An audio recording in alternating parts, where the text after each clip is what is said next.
Hello, it's Ryan. This video will be on Claudius Ptolemy and the Ptolemaic Cosmology that he came up with. So when we left off in lecture last time, we were talking about an Aristotelian cosmology, which was about 350 BCE. So we're going to go about 490 years into the future from there. So now we're looking at 140 CE, which is Common Era. And we're looking at Claudius Ptolemy.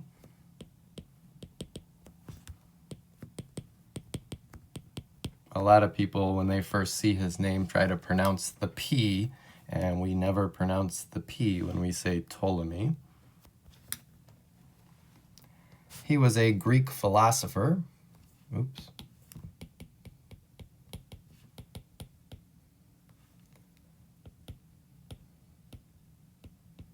He was a Greek philosopher. He was an astronomer. He was, of course, a mathematician.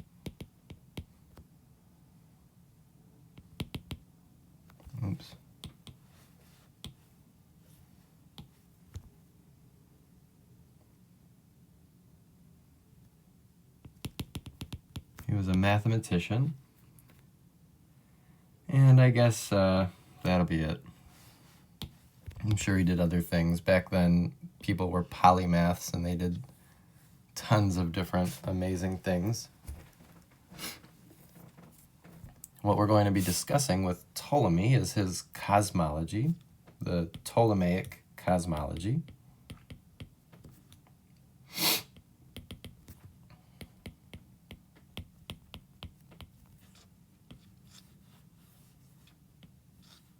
And keep in mind, going into this, we were working off of Aristotle's cosmology. So if you recall, when we discussed Aristotelian cosmology, we were looking at orbits finally, and the planets and the sun and the moon all orbited the Earth in a geocentric way. But those orbits were on a physical structure made of crystal that the gods controlled. Something that we didn't talk about when we talked about this cosmology was, of course, that this would not explain that new type of motion that they were observing, retrograde motion. When we were looking at Aristotle's cosmology, if someone were to ask him, well, how do you explain Mars when it goes into retrograde motion? He would simply say, well, a god comes along and just moves the crystal sphere backward a little bit. And so we could never predict when it would happen. It was just some godly motion that we would have to observe, and that's it. When we get to the idea of the Ptolemaic cosmology, he's starting to add ideas that improve, in a sense, the Aristotelian cosmology, but he's doing it still with Earth at the center. So we're still looking at a geocentric cosmology, or a geocentric universe where everything orbits around the Earth. And so what I'm going to do is draw this out and then discuss with you why this took over for the Aristotelian view on the world. So what I've done is I've prepared for you the picture already just to save us a little bit of time. So we've got Earth at the center. This is the Ptolemaic cosmology. We still have our solid sphere protecting us from the primordial fires. And so we can draw in those terrible and scary primordial fires.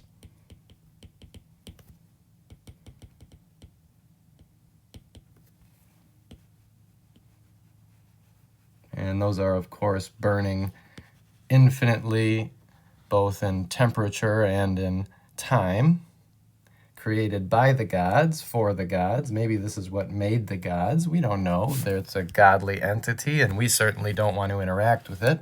Fortunately, the gods created this solid sphere to protect us. I'm going to go ahead and put the same constellations that I did in the last few pictures. So I think we put Sagittarius, the teapot, over here. And we had some other random constellations throughout. And then over here we had Orion the hunter. So we still have those same constellations poked into that solid sphere, just to remind us that the gods are protecting us from those primordial fires.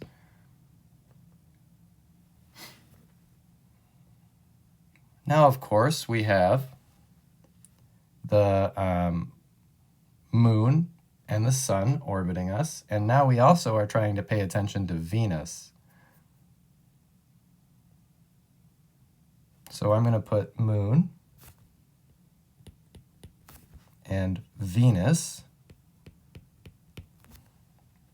and of course they're going around the Earth in a counterclockwise direction. Then I'm going to put the sun. There it is, moving in a counterclockwise direction around Earth. And then I'm going to put the other wandering planets. We have, of course, Mars. We have Jupiter. And we have Saturn. And all of these are going counterclockwise around the Earth, which is at the center of the universe, of course, because the gods created us, and we're the most important.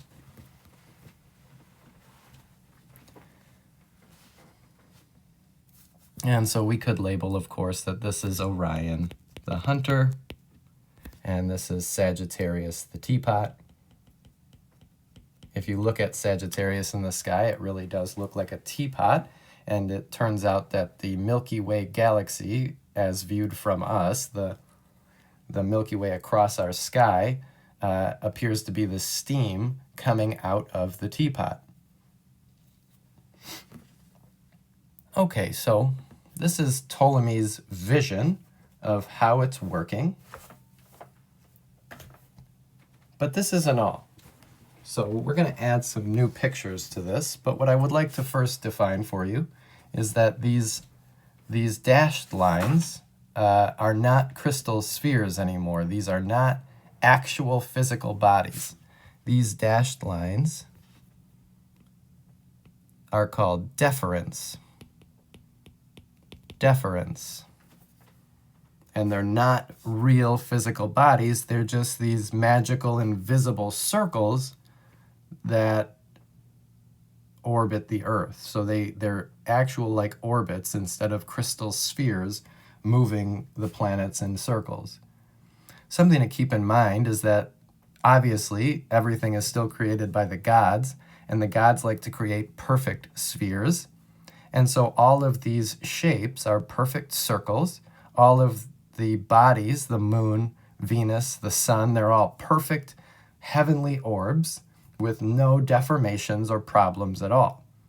They always do what the gods program them to do, though they probably didn't use the word program back then. So Ptolemy created this model, and his entire goal was to be able to predict retrograde motion. So there's a little note in there that I would like to make. In general, in science, we like to not only make hypotheses about what's going on in the universe around us, but we like to test those hypotheses in the real world. And so what he's really trying to do, we'll say Ptolemy is trying to create a model that will predict when retrograde motion will occur.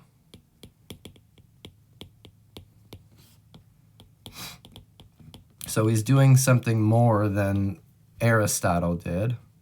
He didn't just come up with some reason for retrograde motion. He was trying to come up with a mathematical entity represented by this picture, of course, but some mathematical way to predict when Mars or Saturn or Jupiter or even Venus will enter retrograde motion. And so in this picture, what he is trying to show is that Mars generally will orbit the Earth like that, but every now and then it will stop, back up, and then continue on. When it backs up, that's the retrograde motion part. And so again, that's Ptolemy's real goal here, is to create a model that he can predict when these planetos, when these wandering stars, will enter retrograde motion. And his real goal is not only to predict when, but to predict for how long it will happen. And so he worked and worked at this. He did math that I don't think many of us will ever be able to understand. Keep in mind, this is a time before calculators and computers, and so the math he had to do was all by hand and in his head, perhaps with an abacus, but it must have been a very challenging feat, because in the end, he added something to this model, and he ended up successful. And so I'm going to go ahead and add on to this picture a little bit. So what we're going to do is we're going to look at this part. We're going to look at Mars, and we're going to magnify our view of Mars's orbit on its deferent. So right now, there was no way that he could predict retrograde motion, because there was no mechanism, no reason for Mars to stop going counterclockwise around the Earth. So he had this brilliant idea. So again, we're going to I'm going to maybe label this with a triangle. We're going to draw this triangle picture down here. So what I'm doing is I'm magnifying that purple box that I drew up top. So we're blowing up our view of Mars on its deferent. So here's Mars's deferent. Oops, I want to do it in black.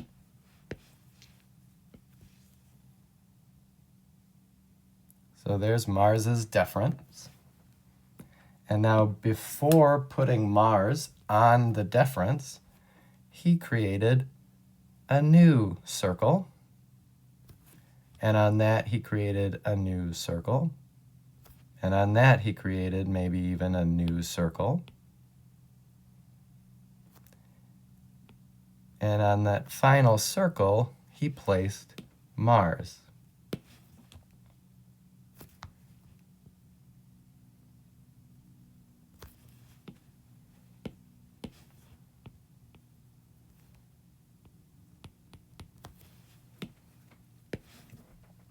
So this is our deferent,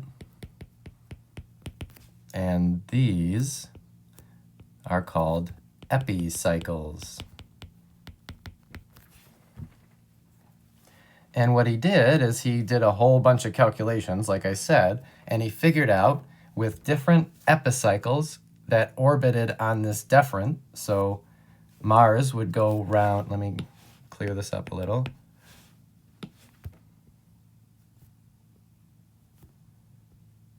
Mars would go around, I'm not going to do that last one. Mars would orbit around this epicycle counterclockwise, but that epicycle would orbit around this epicycle counterclockwise,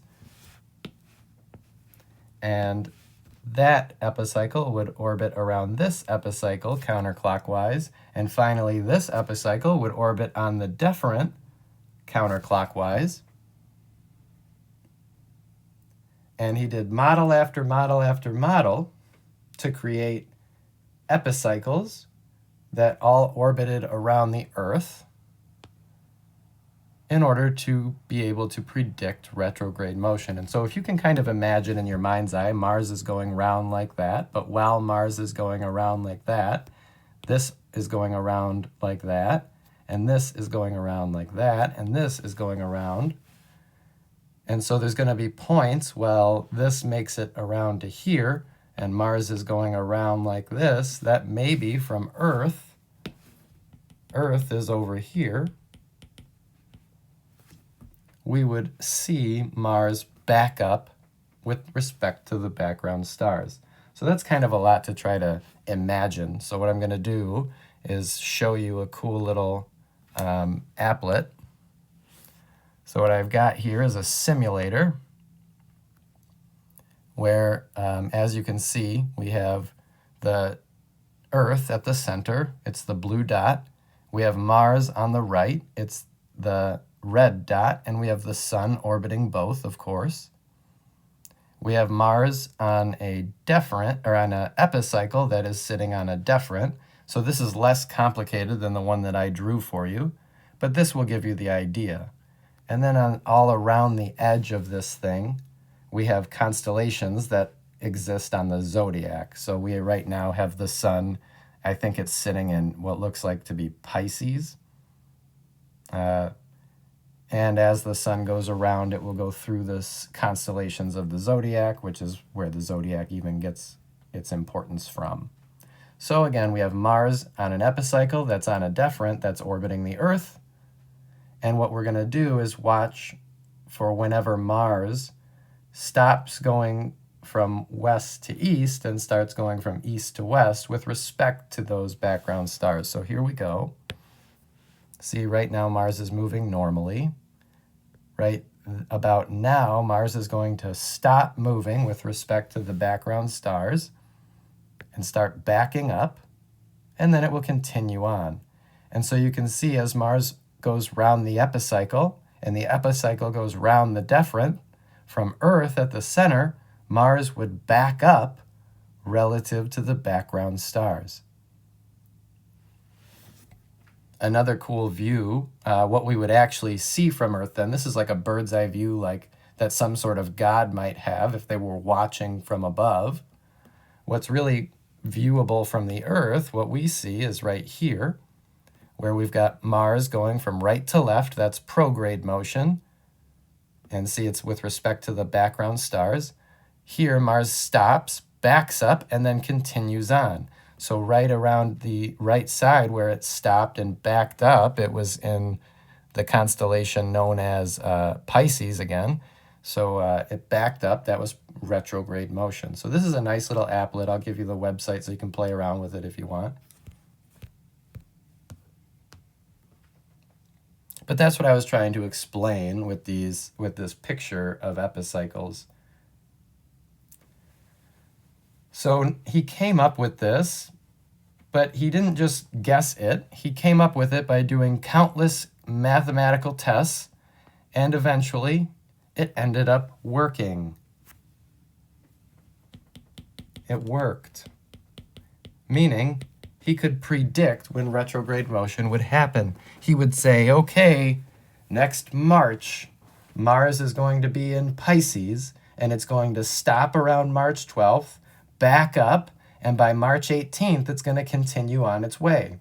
And sure enough, March 12th comes along, and Mars would stop its prograde motion, and they would watch over the course of the next week or two and verify that Ptolemy's system worked. It had predictive accuracy.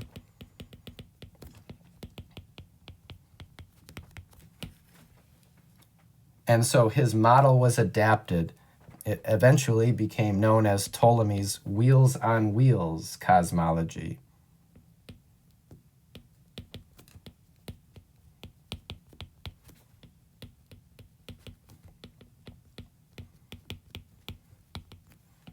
Ptolemy's wheels on wheels cosmology. And so basically I could redraw it for you, but the point is that it looks like this. But on each of the planets' deferents, the planets will sit on epicycles like this. So Mars, Venus, Jupiter, Saturn, they all had different numbers of epicycles, and he could predict when each one would enter retrograde motion. So he had all these deferents created by the orbits of the planets, and on each deferent, except for the moon and the sun, on each deferent, he had these wheels on wheels, these epicycles that each planet would orbit. And with that, he could predict when retrograde motion would happen. And it was remarkably accurate. We could even note that it was remarkably accurate.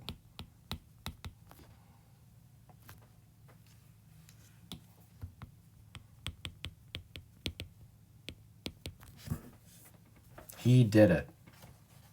It was really quite the mathematical feat.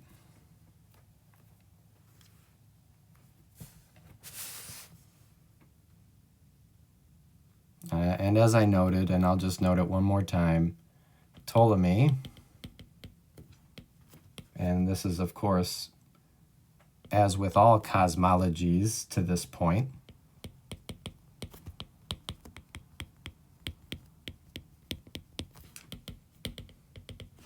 in time, I guess, to this point in time, was working with a geocentric cosmology or geocentric universe. And I already wrote that, but I just want to really solidify the idea.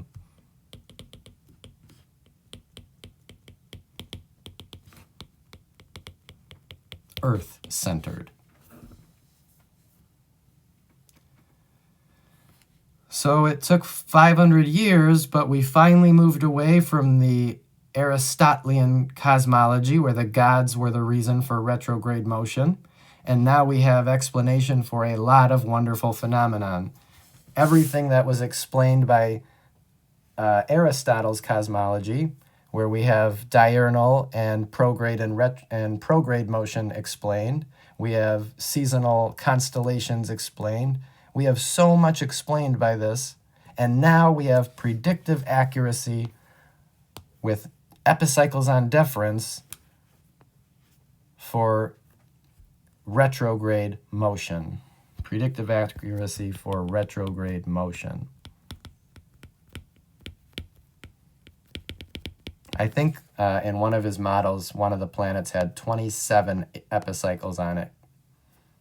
Just amazing. Keep in mind, this was long before humans had discovered calculus, which is the mathematics of motion. So he was doing this without any ideas, really, or anyone having any ideas beforehand what mathematics to ever even try in a situation like this. He was a remarkable mathematician. And that is Ptolemy's Wheels on Wheels cosmology. Thanks for listening.